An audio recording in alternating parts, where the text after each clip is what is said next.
Let's talk. Mwah, mwah, mwah. Hello, everyone. Welcome back. Hey there. You said hey there. Hey there. Wow, they deserve more than that. They deserve the love, right? What's up, weirdos? Thank you. That's a proper introduction. But today we're going to take it back all the way to 2012 just to start off. This insane story of a fisherman that was stranded at sea for 438 days. He made it back safely. Wait, 438 days is so long. Is the longest, I think, that anyone's ever been stranded at sea, like ever. Oh my God. So he's got that record under his belt. But the second he came back, he got sued for $1 million by the family of his shipmate for cannibalism, apparently. What? I need to know what proof they had to be like, you ate my son. Okay. And we're going to get into it because I don't even know. Like, they told the story. He's got a whole book and everything, but it's really interesting. If we can go to my screen. This is Salvador Alvarenga. Please come for me, like attack me if I got his last name wrong, but I believe so. He's 36 and he washed ashore in January of 2014 in the Marshall Islands after leaving for a 2-day fishing trip. 2 days. 2 days. He didn't have enough food. He didn't have enough water. Nothing, but he wasn't alone. He hired a 22-year-old, Ezekiel Cordoba, I believe. Come for me again if I got it wrong. $50, which in my opinion is not enough. For 2 days, he paid him $50? $50 to go on a fishing trip with him. And he wasn't even the one who was supposed to go with him. He had a friend, like a regular. Oh, no. He had to back out, and so he hired this 22-year-old to go with him. And they were out at sea for 438 days, right? They came across a storm and he radioed in and say, oh my God, things are going on. We need help. We need rescue. That was the last bit of communication we ever got from them. Wow. Apparently, I think the storm is what knocked out the communication system and what took all their food off the boat because I think it was like an open. So they didn't even have the food they brought? No. Oh my God. So they were panicking. They decided that they were just going to drift and figure it out. So they hunted like birds and fish. They drank their own urine and seawater, and they drank the blood of like, what, fish or something? Turtles. Of turtles. Yes, they drank the blood of turtles. To survive. And so they were out there just scrounging, making it happen. And apparently when they ate one of the fish or one of the birds, it made Cordoba, the 22-year-old, really sick. And so he refused to eat the raw meat since then. But like that was the only food that they were getting. So he starved to death. Eventually he starved to death, but not before he told Alvarenga that to like go find his mom and tell him what happened and to make him promise to not eat him. He made him promise not to eat him before he died. Okay. So that's a very odd thing to be like, and hey, don't eat me. Very specific. Did we have a conversation about eating each other beforehand? Right.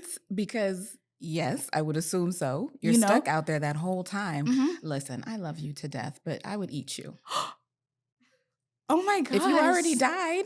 That's insane. Well, I got a lot of meat on my bones, so like, you're welcome. You'll last like a couple weeks with me. You're welcome. Oh my goodness. But were they like looking at each other before they died or looking like? That's what I'm saying. And we have to go off of, you know, his account of when it happened, how it happened. I did read a really interesting thing that he had like a Wilson moment, if y'all are familiar with Castaway, where he kept his body on the ship for 6 days and talked to him and had, you know.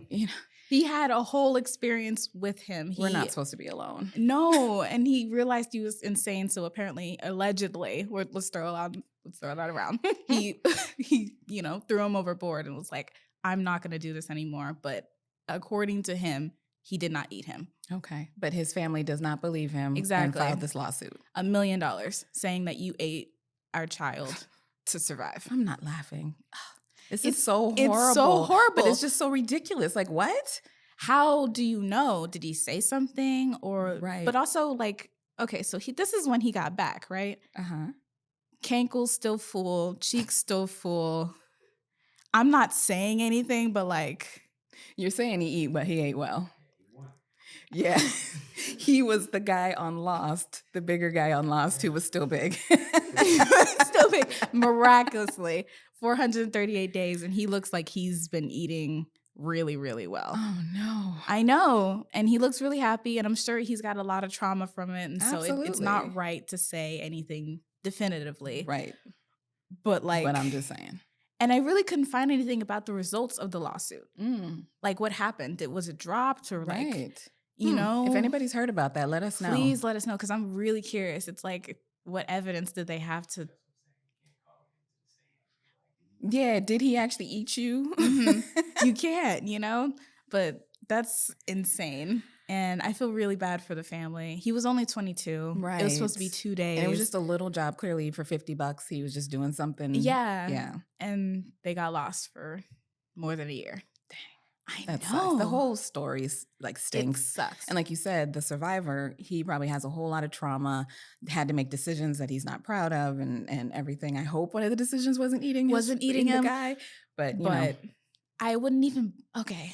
Can I say something? Yes. I wouldn't even blame him if that was one of the decisions he made. You are trying to survive, correct? Exactly. People do whatever they need to do to survive. Yes. So. And he was already dead. I say again. I mean, Yellow Jackets. It is Yellow Jackets. Yeah, it is because I understood. Jackie was dead. And yellow. Jackie was dead. Wait. Okay. And also, why did they make her seem like she smelled so good? Because she was getting baked. Yeah, and the snow fell on her, and it was just like, whoosh, and they woke up in the morning like, something smelling good. It's insane. So it's giving Lost and Yellow Jackets just a little bit. And so I don't know, I don't know what happened. I really don't. But it's an interesting story. It is. I know. So I wouldn't blame you, bro. That's all I'm saying. Okay. We are going to switch to my screen. Please. Well, if you have been online at all in the past couple of days, you might have heard about the story about 100 ducks left for the cleaner in the house. I'm going to remain composed. Okay. We're good. We're good.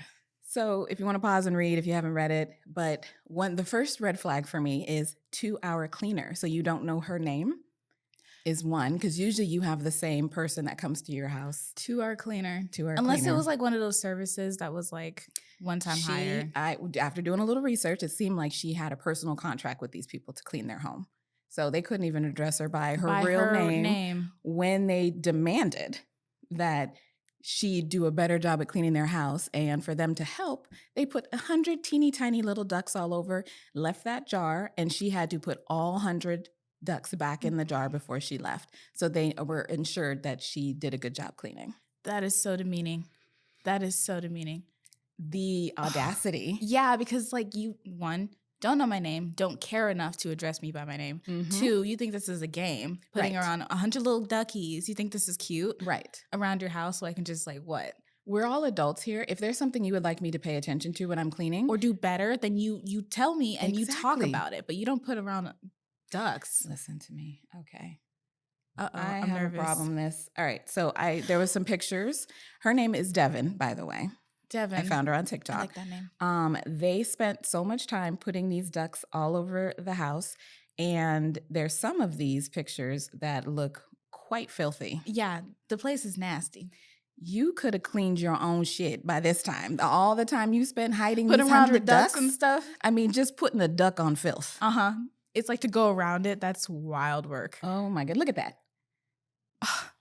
And how many did she find? Oh my God, 70 of them or something. She didn't even find them all. Bless her for even doing that, because I would have quit the second I saw that note. The second. Okay. So there was an update, which I was really excited about. And so Devin did finish the day, and then she sent them an email basically terminating her contract. And she said, quote, "After finding the note and the ducks today, I want to end the contract. Absolutely. I'm here to do my job professionally, not to play games or be tested." Period. Exactly. Yes. Would you like to hear their response? They had a response? They did. If it's anything other than I understand, I'm about to be real upset right now. Oh, okay. I honestly thought it would be fun and lighthearted. Just a joke the hubby and I picked. Sorry to see you go. All the best. You see how backhanded that was? Mm-hmm. Oh, yes. My God. Yes. Just me and the hubby. We thought about, right. Okay, you go pick them up then. And she did, because she didn't find them all. Exactly. Go pick up the rest of them. Look at that. Since it's so on fun. The sponge. So instead of picking up the sponge and cleaning for yourself, you put the duck on the sponge. You see how absolutely petty this is? Backhanded, just rude. It's rude. But to be I don't have respect. I don't even know your name. I don't have respect for what you do in my apartment, mind you. So, here, just go do this thing. We thought she didn't think it would be fun because her note said, "We want to ensure that you're cleaning." This was not a fun little game. No, it wasn't. But when I call you out about it, all of a sudden it's game. Of course. It's a game all of a sudden. Oh, I love that. Yes. So when I went, yuck. When I went to the TikTok, I found a couple comments that I thought were hilarious. So I would have just spent my time finding them and not cleaning. I would have left a note saying, sorry, I didn't get to cleaning as I was too busy finding all the ducks you lost that you wanted my help to find. Exactly. You know what? Yeah. Absolutely. Because facts. Oh my God. Because you gave me an additional task. Let's think about that now. Yes. And so I have to stop cleaning to pick up a duck. Exactly. And stop cleaning and walk over to the little jar and make sure I don't lose it. Because those things are so small. Tiny. Like she couldn't even get like the medium-sized ones. No, she said little teeny tiny. I want you on your hands and knees scrounging around my filthy ass house to find these ducks. For sure they were happy just the visual of her looking for the ducks. Oh, cameras. You know what I mean? Yes. Look what we can get our cleaner to do type of thing, you know? So disgusting. Isn't it? Yeah. It's, ugh. Yeah. You have a disgusting personality, both you and your hubby. Mm-hmm. Y'all can kick rocks. Y'all thought this was fun. I mean, adult mean girls are not the business. Not cool. You should have grown out of that already. You know? So no. Shout out to her for even finding the ducks. No, I wouldn't have found not the ducks. Me. I would have sent her an email as soon as I got there and quit. Quickly, with a quickness. Yes, okay. we're done. We're done. Okay. That's so irritating and disrespectful, and I hate her for that. Thank you. All right. So to wrap it up, we have different Reddit story times. I have two. My mom has two. So I'm going to start with mine. This one is petty, and I hope y'all like it. You guys love petty. Don't even Apparently, try to pretend. don't even tempt me because you love petty. Okay. All right. My coworker microwaved fish in 2021, and I've been signing her up for Scientology newsletters every week ever since. Oh my God. If you don't know how determined Scientology is, that's a good one. Yeah, they're going to be on her back for forever. Forever. If you move, they find you. But she said every week ever since. So not just one. She is continuing. I love it, right? I love this girl. Yes. She said, I work in a small office, like 14 people. We have one microwave and a tiny break room with no windows and a vent that hasn't worked properly since Obama was president. In March 2021, a coworker named Linda heated up leftover salmon, a whole container of salmon with some kind of cream sauce. She microwaved it for 4 minutes. I watched as she punched in 400 like it was nothing. Like she wasn't about to commit a war crime. Listen, I have worked in many offices. You do not heat up fish. You do not heat up broccoli. You don't bring tuna. And she said 4 minutes. She recooked that shit. Yeah. She said the smell lasted 3 days. Oh, God. The worst part is that we had clients come in and ask if something died. My jacket smelled like fish for a week, and I had to throw out a sandwich that was in the fridge because it absorbed the fish aura. It was turkey and tasted like betrayal. You know? And I took that personally. Absolutely. I complained to HR, and they sent an email about being mindful of smelly foods. Linda replied all saying, sorry if anyone was bothered, with a smiley face. Bothered. Bet. So that night, I went home and I signed her work email up for a Church of Scientology mailing list just to feel something. I like this just girl. To feel I something. love her. I thought it would be a one-time thing, but then I saw how annoyed she got. I kept getting these weird emails from Scientologists. She told everyone, I don't know how they got my info. I nodded sympathetically. I signed her up again that night with a different form.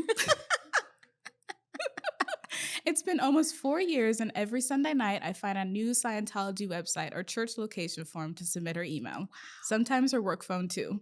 She's gotten physical mail at the office. Someone from the church actually called her once and said she had to explain that she wasn't interested for 20 minutes. Oh, my God. I was eating my lunch watching it happen. Your non-salmon aura sandwich. Exactly. She's complained to IT multiple times, and they can't figure out how these people keep finding her. I have a folder on my phone with like 40 different Scientology-related sign-up pages bookmarked. I find one for a free stress test and user info, and someone showed up at the office looking for her. Oh my God. I almost cried laughing in the bathroom. It's getting mean at this point, isn't it? Well, I don't know. She still works here and hasn't microwaved fish again, but it's not about the fish anymore. It's about commitment, and I will never stop. Oh my God. When I'm dead, my ghost will still be signing up Linda for for e-meter demonstrations. Anyway, that's my revenge. The fish was 4 years ago. Linda gets emails every week. We're both trapped in this forever. Forever. Oh, I keep getting reminded I'm not petty enough. Like, No. I thought I was petty patty. No, these people are head first. It is their full-time job. They're like, I don't know what it's like to be normal anymore. This is what I do. This is my personality now. It's part of her routine. Every Sunday, she sits down and finds a new Scientology email. This is amazing. Amazing. I'm going to use that. You know? Absolutely. You know? And it's torture because they will never leave you alone for the rest of your life. They really won't. I used to work with a guy who told me that he went to an event and, you know, he wasn't sure. I don't remember if he knew it was a Scientology thing, but they got his address. They didn't get like his email or phone number or anything, but they got his address. And then he's moved 3 times since then and they always find his new address. That's creepy. I don't even know how they do that. That's so creepy. How do you even find me? Why are you still searching for me? I don't know. If I said no. No, what are you talking about? This is your eternal soul. Well. All right. Am I the asshole for how I reacted to my friend's religious remark at my mom's funeral? Let's get into it, please. Okay. My 24 female friend, 25 female, came to the funeral for my mom who died of cancer around Christmas time. She came over to give me her condolences and asked about the details of how my mom passed. I told her it was my mom's second battle with cancer and how she had lots of complications. She said, quote, I'm so glad nothing like that has ever happened to me or my family. We're blessed and highly favored. God doesn't play about us. Oh, so you telling me God just doesn't care about me? This made me extremely angry. I said, glad to know your God plays about my family and all the other people in the world dying of cancer. Exactly. Yeah. So you guys are his favorites, right? Oh my God. What? I caused a scene. Oh, yeah. And got really upset. She and her family said I'm wrong for attacking someone, just being kind and offering their condolences. And that's probably why God didn't look after my mom. Oh, what did you say? I said I want them gone from the funeral. Since then, I haven't spoken to them or any of the people defending them. Am I the asshole? Absolutely not. No. Matter of fact, I'm going to find every ounce of dirt on her. Since we're being petty. Right. We're in the petty field right now. I feel like God should know about all the things that you've done. He want to know. He knows. Okay. Now we need to let the congregation know. Yeah, we need everybody. To let everybody in on this because God don't play about you, but he plays about everybody else in the world. Apparently. You think you special? Girl. Right. I'm here to play. Yeah. Enough of that. Excuse me? Oh my God. And to be so sanctimonious and so just rude and disrespectful. Just like, I was just, You can feel that. Yes, I'm so grateful that's never happened to anybody in my family. 100%. But why would you say that to the person mourning their mother who died just a few days ago? Just a few days ago? Yeah, that's insane. People have a lot of nerve.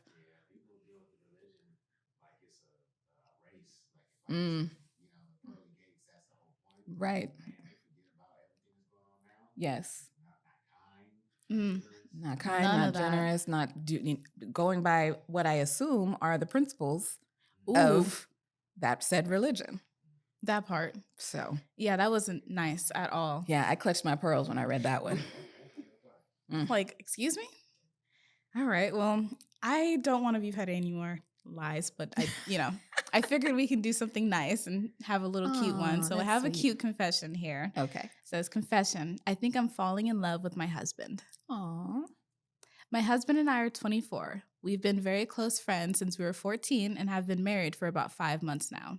The thing is, our marriage was strictly out of convenience. I was a single mom to a 1-year-old.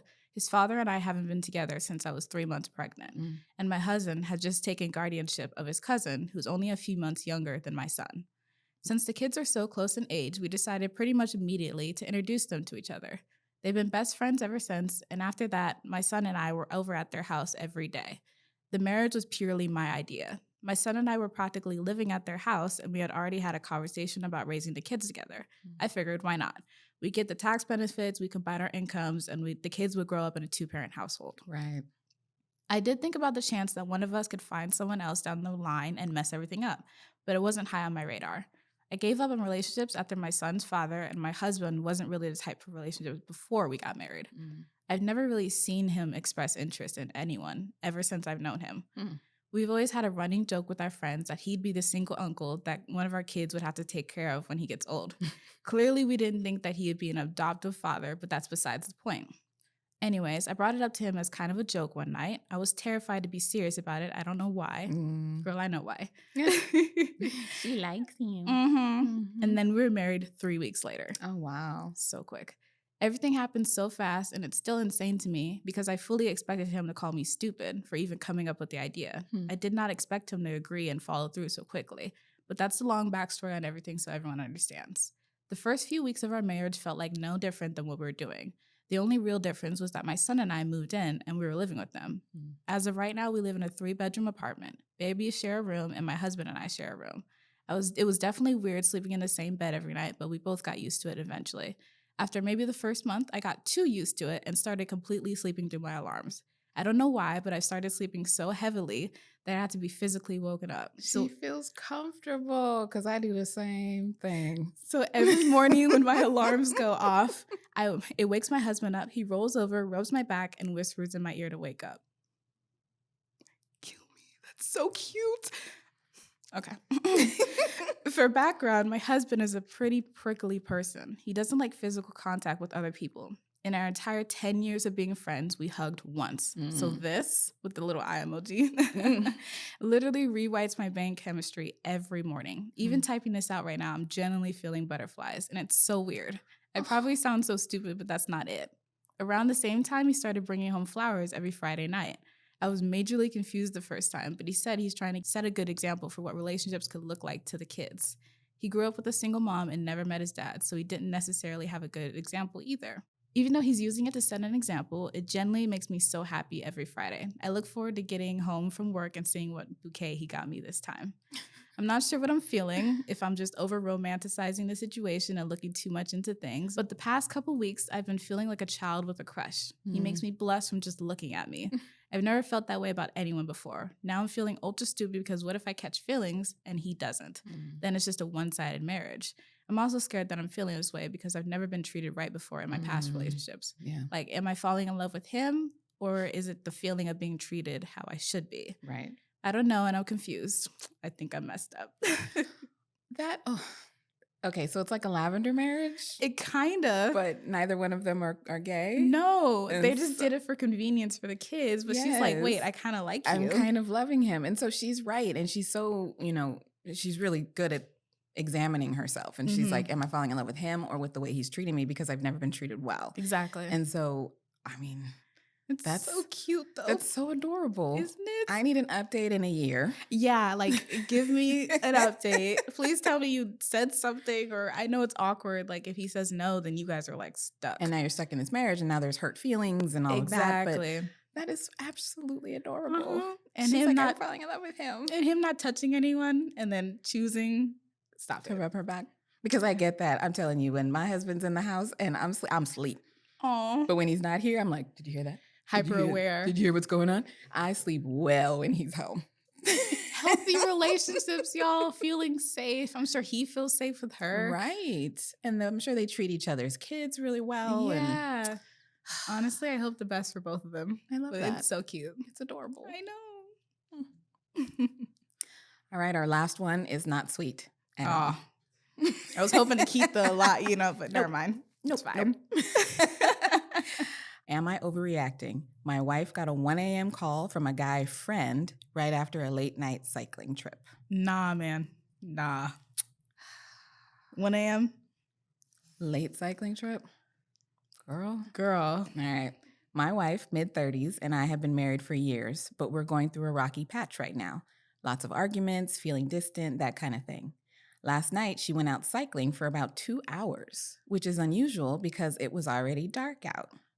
Okay. It's not just on her bike. What woman do you know will go out in the middle of the night to go cycling by herself? Absolutely not. Really? No. So that's a lie. Red flag number 1. Yeah, let me bring it out. Yeah, bring it out. There we go. Flag. Okay, she comes home, barely says anything, and jumps straight into the shower. Pick that up. No, straight into the shower. Girl, you're watching the sex off. She washing the sex off. Exactly. There's no other way to say it. I'm sorry. A little while after she got in there, her phone rings at 1 a.m. from some guy she claims is an old friend from college. I only knew because her iPad synced to her phone, started ringing in the other room, and the call got picked up almost immediately on her end, like she was expecting it or something. Oh, no.